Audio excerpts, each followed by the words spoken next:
Hey, everybody, welcome to another episode of WP the Podcast. I'm David Blackman.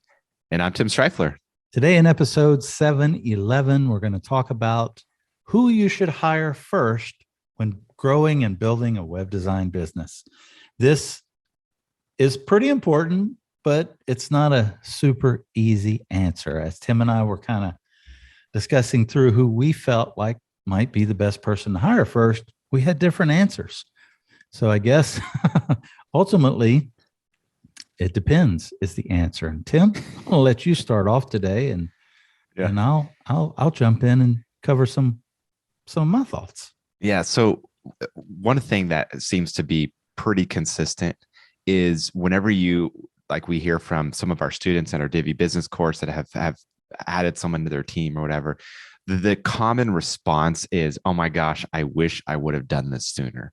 And so no matter who you hire and who you feel like you need to hire, chances are you can't do it soon enough. And so just want to throw that out there. Now, the reason why David and I have different answers is it's going to be different for each and every person. And so depending on what your superpower is in your business, what your, big strengths are, your skills, and things that maybe you don't like to do or aren't as good at doing or don't want to learn to do, you're going to have to bring in those types of people. And so David, his answer, well, actually, I don't want to steal. Because you're going to talk about the sales stuff. So David's first answer was front-end developer. And for him, that makes a lot of sense because David's superpower is more on the sales and marketing and management side, where the technical front-end development is not something that he wants to do, enjoys doing. And so to him, that's the obvious answer. And so for other people, it might be different. And so, depending on what your skills are and stuff like that. So I never, when doing my client business, I never brought people on. I didn't bring people on until I created my product business. And my first person that I hired was a support person. And so for my business, it was about taking care of my customers and getting me away from doing technical support so that I could focus on the things that I'm best at, the marketing and the product development and stuff like that. So that's why it's one of those, non-answer answered where it's like, it depends, because it's going to depend on who you are and what you do and don't want to do and what you are good at and aren't good at and stuff like that. Yeah. And I totally agree.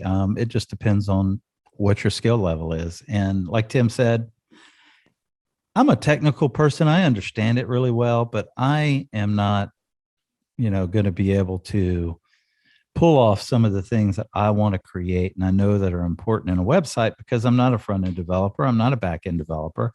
I have basic knowledge of, CSS and stuff. So like Tim said, my choice would be a front-end developer, someone to help me. My superpower is sales.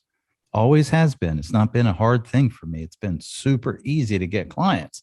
However, the majority of our students, for example, their biggest struggle is sales. And I know that most people aren't wired the way my brain is wired and stuff. I don't take it personal. I can handle a lot of rejection.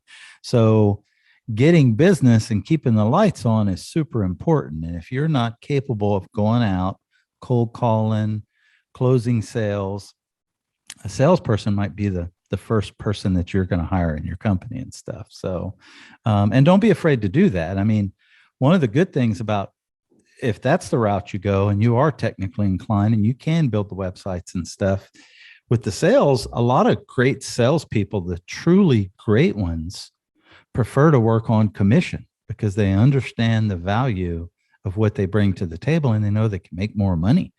So it's not like you're even out of pocket, paying someone a salary and stuff on the sales side. Now, some may want that, and you may be in a position to do that and stuff to kind of get them started and whatnot, but it's not necessarily necessary. So I'll share a little story. The day my WordPress business life changed was the day that I hired someone. I was doing all of the sales, the marketing, the design, the building of the websites. Thank you, Divi. Thank you, Page Builders. It allowed a non-developer like me to drag and drop and build basic websites. When I go back and I look at these things, I'm just like, oh, I'm horrified. And I hired a front end developer, and this person was so much faster than I was. It would take me minimum of 2 months to build a site, and it would take him less than a week. Well, when you can save that much time, the value to you is huge. So take a look at where your weak points are, what's taking you the longest. If it's closing sales and getting the pipeline built up, hire a salesperson. If it's taking you a really long time to finish out web builds, hire somebody with more experience and stuff that can build them faster, because then you're going to be able to, what the topic of this episode is, grow your WordPress business better and faster. So I think that was kind of a long topic, man. We could have probably been a 2-minute episode, Tim. No, I think that was good. I think we covered all aspects of it and told some stories. So yeah, the answer is it's going to depend on you and where you want to take your business.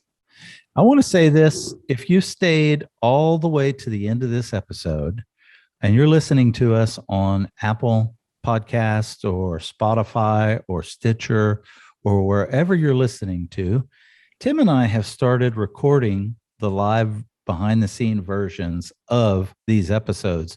So if you want to come interact with us, subscribe to our YouTube channel, head on over to WP Gears, just search WP Gears on YouTube. It's youtube.com/c/WP Gears. And you can come watch us record these episodes and, give us a thumbs up and a subscribe, and maybe even drop some questions in there, because I know it's not always easy to drop questions that you may have on the podcast platform. So tomorrow we've got another great topic: why you should invest in your business growth in 2022. Until tomorrow, we'll see you then. Take care. Bye-bye.